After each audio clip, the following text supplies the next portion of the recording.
Hello everyone, welcome to পিকুস blog and lifestyle. তোমরা সকলে কীরকম আছো? আশা করছি ভালো আছো। আমিও ভালো আছি। সকালবেলা ঘুম থেকে উঠেই আজকে মেয়ের বায়না যে আমি দুধ কেলগস খাবো ড্রাই ফ্রুট দিয়ে। তো আমি ভাবলাম যে অনেক দিন তো দেওয়াই হয় না, তাহলে চলো আজকে একটু দুধ কেলগস দেওয়া যাক ওকে। আর বরকে বললাম যে ওর জন্য একটা দুধের প্যাকেট আনো। বর এখন ওই গরুর দুধ যেখান থেকে নিচ্ছে সেখানে বলেই এসেছে যে এক সপ্তাহ মতো আমি নেব না, কারণ ও ভোটের ডিউটির জন্য যখন দুদিন থাকবে না তখন আবার কে নিতে যাবে দুধটা। ওই কথাটা ভেবেই ও বলে এসেছে ভোটের ডিউটিটা করে এসে তারপরে আবার ও গরুর দুধ আনতে যাবে। তাই ভাবলাম যে একটা প্যাকেটের দুধ ওকে বলেই আনাবার কথা, তা ও প্যাকেটের দুধ সকাল সকাল নিয়ে আসলো। আর এইদিকে দেখো সকালবেলা ঘুম থেকে উঠেই এই খেলনামাটি বের করেছে। আর খেলনামাটিগুলো যে খেলবে, শুধু শুধু খেলবে না, ওকে নানা রকম সবজি, তারপরে চাল, মশলাপাতির সমস্ত রকম কিছু দিতে হবে। তারপরে তো চালটা এখন বকাবকি করতে এখন আর চালটা নেয় না, তবে এই একটা আলু তারপরে নানা রকম সবজি একটু দিলে মোটামুটি বসে খেলে। আবার একই জিনিস দিয়ে যে সবসময় খেলবে তা কিন্তু নয়। তো এইটা কিন্তু তারপরে আর কোনো রকম কোনো ভিডিওই করিনি, কারণ সারাদিন প্রচুর কাজে ব্যস্ত ছিলাম আমি। আর এটা হলো সন্ধেবেলার ভিডিও।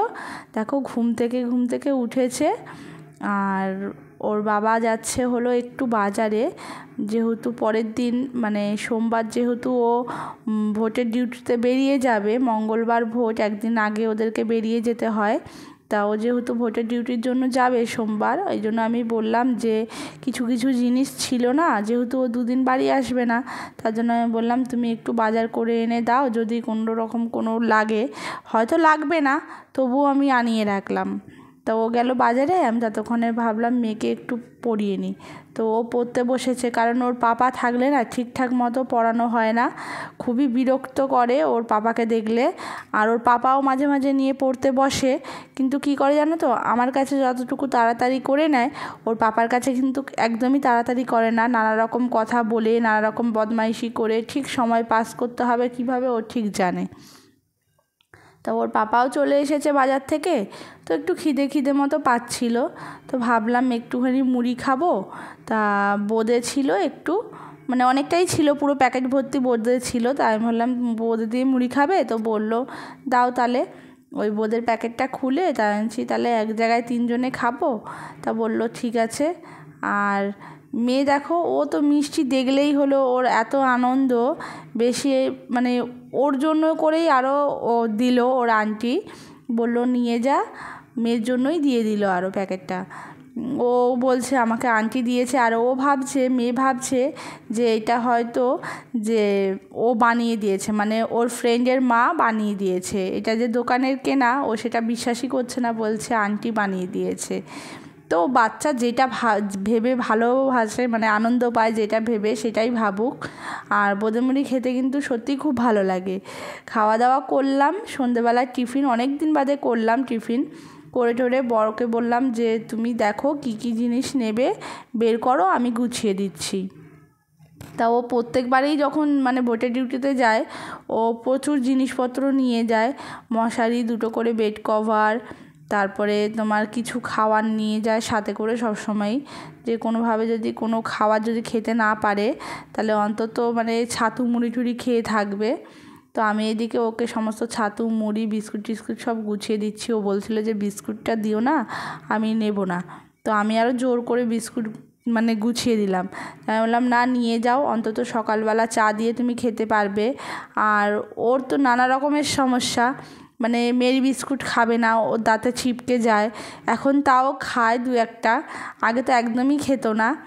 আর বলল আমি আর বড় ব্যাগ নেবো না, আমাকে এই ব্যাগটার মধ্যেই দিয়ে দাও সমস্ত কিছু, সমস্ত ছোটো ছোটো করে গুছিয়ে।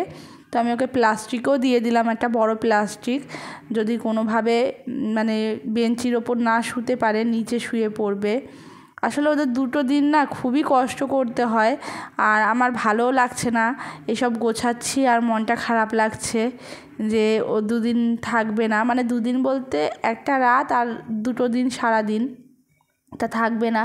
আমার মনটা খুবই খারাপ লাগছে, কারণ আমি একা একা একদম থাকতে পারি না, আমার খুব মন খারাপ লাগে, কেন জানি না আমার খুবই মন খারাপ লাগে, একা একা থাকতে পারি না। তো আমার খুবই মানে এখন থেকেই আমার মনটা খারাপ লাগছে। আর ও দেখো এই ফলগুলো এনেছে আর ওই লাউটা এনেছে। তো ফল ওকে ভাবলাম যে একটা দিয়ে দেবো, ও বললো না, কেটে খাওয়ার সময় আমি পাবো না, ব্যস্ত থাকবো খুবই। তারপরের দিন এটা মানে সকালবেলা এই যে ব্রাশ করছে, মেয়ের স্কুল রয়েছে 6টার সময়, মেয়েকে তুলে দিয়েছি আর আমি উঠেছি 5:30টার সময়।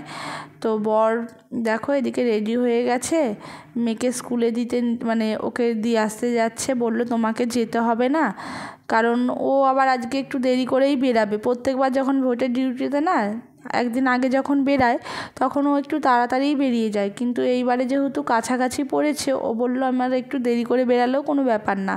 তাই আমি বললাম তাহলে আমি মেয়েকে নিয়ে স্কুল থেকে আসবো তারপরে যেও। বললো তোমাকে যেতে হবে না, তুমি বাড়িতে থাকো, আমি মেয়েকে দিয়ে আসবো, আমি নিয়ে আসবো, অসুবিধা হবে না।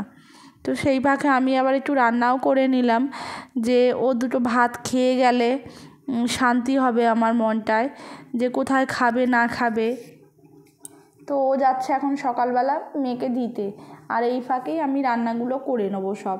তো বেশি কিছু করব না, ভেবেছি টক ডাল করব। তো টক ডাল করাও হয়ে গেছে। আর এদিকে দেখো আলু ভেন্ডি ভাজা বসিয়েছি, আর একটু চাকচাক করে কুমড়ো ভাজবো, ব্যাস। আর ও যদি বলে যে ডিম খাবো তাহলে আমি ডিম ভেজে দেবো, তা না হলে ভাজবো না।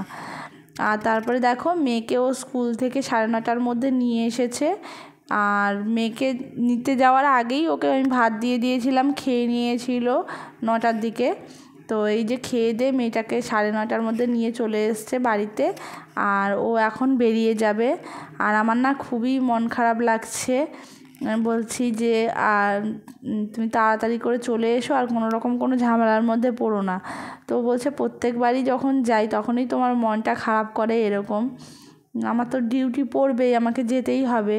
আরে হ্যাঁ সবই জানি, তবুও খারাপ লাগছে। আর তার মধ্যে এখানে মা বাবা কেউ নেই এখানটাতে, আমার আরও বেশি খারাপ লাগছে যে আমাকে একা একা থাকতে হবে। আসলে কী হলো তো, সারাদিন আমি থাকতে পারি কিন্তু রাত্রেবেলা না আমি একদমই একা থাকতে পারি না। আর মেয়ে তো ছোটো বলো, ও ঘুমিয়ে গেলে আমি একা পড়ে যাব। তো ওইটাই আমার মনটা খারাপ লাগছে ওইটা ভেবেই। তো আমাকে আগে থেকেই বলে রেখেছিল মেয়ের বান্ধবীর মা রানিদি, বলেছিল প্রিয়াঙ্কা তুমি চলে এসো আমাদের বাড়িতে, কিন্তু আমার আবার না কোথাও গেলে ঘুম হয় না একদমই। তো ভাবছি যে যাব না, বাড়িতেই থেকে যাব। দেখো ভোটের ডিউটিতে যাচ্ছে ও, আমার যতটা না ওর ওপর মানে টেনশান হচ্ছে, ওর আরও বেশি টেনশান হচ্ছে আমাকে ছেড়ে যাচ্ছে একা একা। ও জানে যে আমি একদমই রাত্রেবেলা একা একা থাকতে পারি না। বাড়িতে যখন আগে ছিলাম তখন কিন্তু মা আমার কাছে শুতে আসতো প্রত্যেক দিন রাত্রেবেলা, আমি একদমই একা থাকতে পারি না বলে। আরও না ঘড়িটা নিতে ভুলে গিয়েছিল, তার জন্য আবার ঘড়িটা নিতে আবার ওপরে উঠলো। তাহলে চলো আজকের ব্লগটা আমি এখানেই শেষ করছি, আবার দেখা হবে অন্য কোনো ব্লগে। ততক্ষণের জন্য তোমরা ভালো থাকো, সুস্থ থাকো, আর অতি অবশ্যই কিন্তু আমার চ্যানেলটাকে সাবস্ক্রাইব করে আমার পাশে থেকো, একটা লাইক করে দিও, কমেন্ট করে দিও আর শেয়ার করে দিও। টাটা।